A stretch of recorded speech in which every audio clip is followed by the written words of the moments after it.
Alright, isang magandang araw po, isang magandang umaga po sa inyong lahat. Ayan, kumusta po kayo? Ngayon po ay araw ng Burutuhan, Election Day. Ayan, so maya maya punta tayo sa presinto para magpa-blatter. Ay, hindi, para bumoto. Ayan. So, nationwide, no?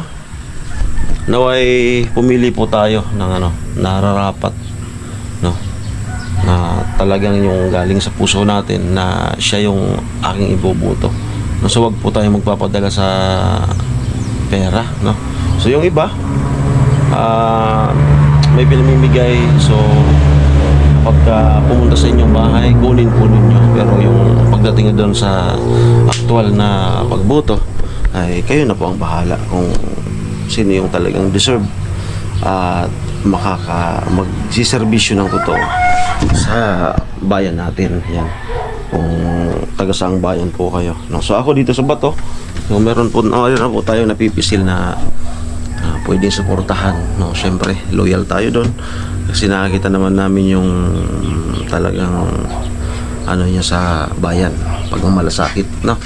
So ang ganda ng panahon. Yan, kakagising ko lang po. Yan yung mga naipon ni Papa na panggatong ginagamit dun sa karinderya namin sa gilid ng kalsada. Yan, kapitbahay namin, harap ng bahay. Yan. So hindi na po tayo masyadong kapag dito sa bahay. Dala nga ng ating pagbablog ay lagi tayong naghahagilap ng content, no? Si RJ nagpalakad-lakad sa dalawang aso namin dito sa bahay, si Kyuso at saka si Snow. Yan, ang ingay kapag gagabi. Buiset.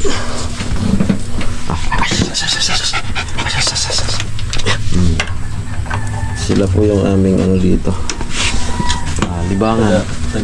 Taga-gising. Kahit hindi pa naman pwedeng gumising, ang gigising na eh. Maglakad-lakad siguro tayo dito. Yan. Kahapon naglinis ako dito sa pinagbrasan ko yung tiles dito sa balkonahe kasi mahirap kapag dumikit yung alikabok. Nagiging brown na, kaya pinagbrush ko po yan. Ikot-ikot tayo dito sa bahay. Maaga pa naman at maya-maya punta tayo dun sa presinto.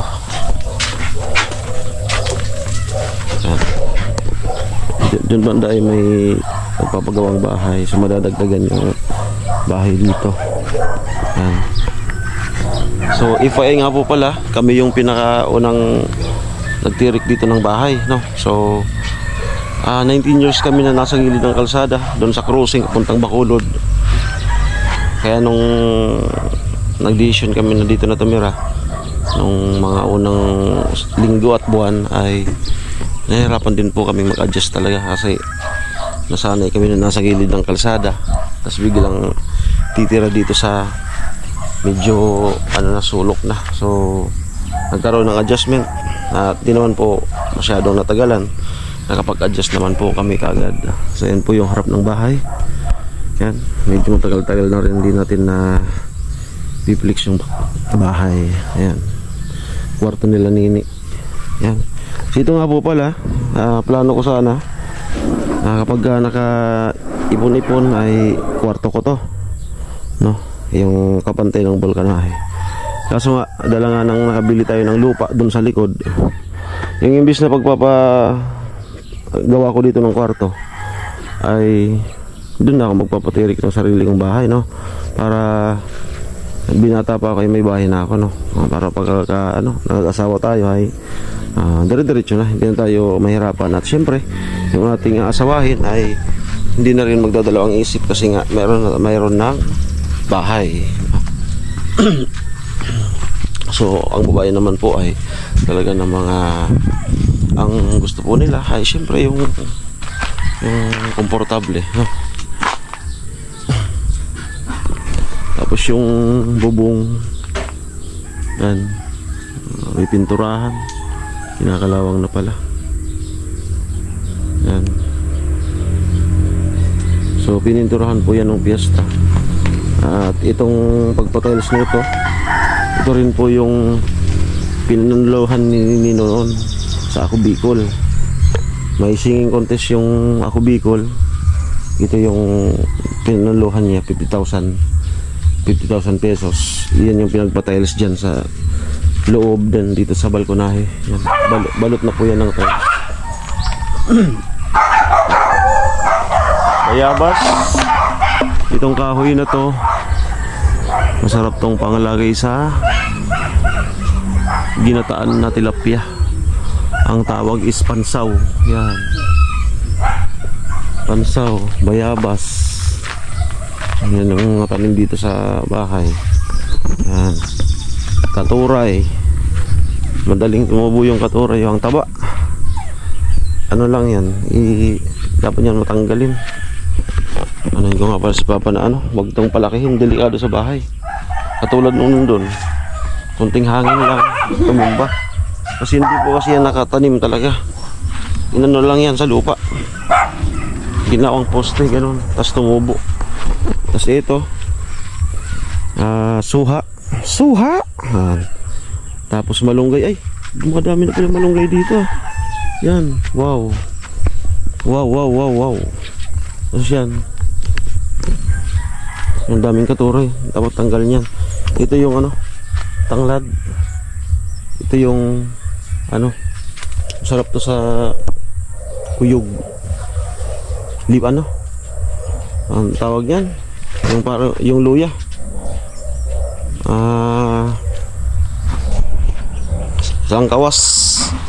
Langkawas. So kamote pang lagay sa linaga, ang taba, oh. Yan. Doon po banda yung ano, yung nabili kong lupa. Yan. At may kawayan na dito. Yan. Kawayan. Yung andun, hindi po yun kawayan. Isang variety yun ng kawayan ang tawagin ng balubal. Pampalilim. Kalamansi. Yan. Pinya. Libas. Pang-asim din. Sinabawang baboy. Libas. Ayan. Yan. Ang kusina namin. Dan tayo dito. Tapos papuntang gripo. Kangkong. Yan. So dito po banda. Yan. Yan po, nabayaran na natin yan. Tapos itong kahiliran ng ano, ito yung babayaran pa natin. So kapag nabayaran pa natin, yung bandang likod na to ay akin na to, no? At dun banda natin itatayo yung bahay sa unang binayaran ko. Yan. Yan, cute lang na bahay. Pag sinerte tayo ngayong taon na ito ay magpapagawa ko dyan, no? Cute lang. Nakaabang sa second floor. So papatibayin ng ano, sabi ng tito ko, kahit maliit lang, papatibayin natin yung poste para nakaabang na sa second floor, no? Ang ganda po dito. Yan, oh. Tapos si Nini, kung naalala nyo yung vlog ko na pinag-surprise siya ng boyfriend niya, nakiusap na magtatayo dito ng ano, babuyan. So sabi ko, doon muna itayo sa palagay mo na pag magbaboy din ako, doon muna itayo para kahit simentado ay nakadesign na talaga doon sa talagang paglalagyan ng babuyan. Kasi usually naman yung bahay, karaniwan may babuyan yan. Para pag ayaw na niya, di ako, ganun. So itong balubal na to lilinisan kapag may bahay na dyan. Yan. Nung nag-umpisa po lang ako mag-vlog, ang content ko ay mukbang and cooking. Dito po yung aking pinaglulutuan, no? Dito. So mas gumanda siya ngayon. Hindi na ito masyadong natatambayan. So mas yumabong yung ano, dahon, mas lumilim. Yan. Kaya pagka nagpagawa dito ay mayroong makukublian, no? So yan po yung lupa ko. Yan. Good for isang bahayan po. Yan. Wow. Tapos nasa unahan ko sila mama. Laing. Yan. Pagdating naman po sa tubig, ang ganda po ng burabod dito. Napakaganda ng burabod dito. Yan.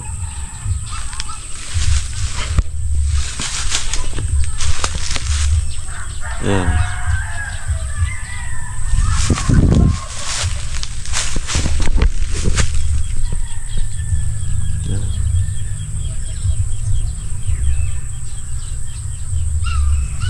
Yan.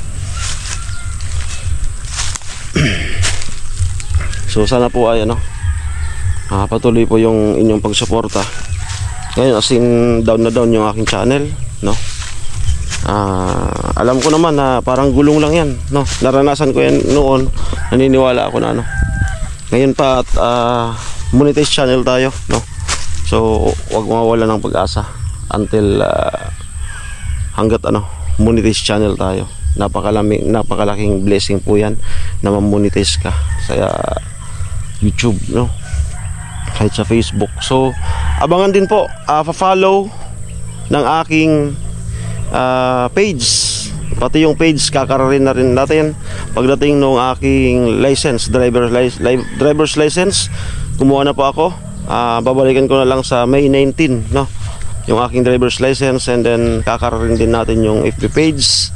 Ang pangalan po ay ito, ilalagay ko po sa screen. Yan, Kalayas TV. Yan, meron po tayo diyang partner. Abangan po kung sino. Yan. So sa gabay ng ating Panginoon ay magtatagumpay tayo sa ating mga plano. So ngayon patuloy po tayong lumalaban, no? Hindi ako bibitaw, no? Kasi nga kung noon nakatiis ako ng 3 taon na ako lang, wala akong nasasamahan. 3 taon bago ako nakasahod sa YouTube, no? Nag-start tayo ng panahon ng pandemya. So hanggang sa na-scout natin yung pinakaon nating na-scout hanggang ngayon, no? So thanks God, no? Kaya naniniwala ako na darating din yung araw na babalik din ulit yung views. Actually yung views andyan naman, no? So naghihintay lang sila ng magandang content. Na subukan ko na yan nung vlog ko kanila Nona and Badet, yung motor, no? So naghihintay lang talaga yung ating mga viewers ng maganda, unique na content, no? Kaya yan naman yung ating pinupurso. Standby lang po kayo. Marami po tayong magagandang naisipan. Kaso nga po ang vlog is kailangan din talaga ng pondo, ng kapital, ganon. Parang business din, no? Na kailangan natin na mayroon man lang maiabot kapag lalo na when it's come to Good Samaritan vlog, no? Sa pagmamalasakit natin sa ating kapwa na deserve masuportahan. At meron po akong mga napisil nung pagpunta ko sa Balatan, yung kasi mainit, tumigil kami, buti na lang hindi nag-overheat yung sakyan. Meron kami nadaanan na isang bahay, tapos paralyzed yung papa, tapos may isang anak, sila lang dalawa, at umaasa lang sa bigay ng kamag-anak sa Balatan. Kaya sabi ko, tama yung kutob ko na deserve din silang masuportahan. Kaya kapag mayroon na tayong counting budget ay babalikan natin doon.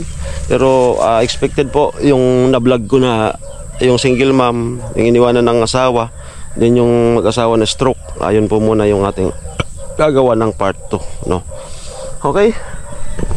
Ayan, ang ganda ng panahon. So ito, kalawakan po ito. Yan ang kagandahan dito sa nabili kong lupa, no? So sumalangit nawa ang kaluluwa ng aking lola, mama ni mama, no? Nanay ni mama, na merong ganito na pamana sa magkakapatid. Yun. So bali po ito sa kapatid ni mama. Kaso nasa Bulacan, kaya hindi na siya titira dito, kaya binili ko na lang po, no? Para wala sa aming makakaano dito, sa kami na lang magkakapatid, no? Ayan. So kala nyo po yan maliit lang, pero malaki po yan kapag may bahay na. So yung lupa nga na nabili kay Chinchin, kailangan namin noon pero nung tinayuan na ng bahay, ang laki ng bahay. Yan. So yun lang po ang early vlog, no? I-upload natin bago tayo bumuto, no? Let's go, balik na tayo doon. Yung laing na yan, kung saan saan na yan nakapunta. Nakapunta na yan ng Finland, Hong Kong, ilang beses na. Kasi masarap kasi yung variety ng laing na yan. Hindi siya yung durugin. Dalawang variety ng laing dito sa amin. Itong banda, yan ang durugin. Ito hindi. Yan. Let's go. Punta na tayo sa balkonahe para mag-edit. Okay, it's me again, Alamid Striker. Bukas lang po tayo dun sa site after ng burutuhan. Maraming salamat po. Ingat po kayo. God bless po. Bye-bye.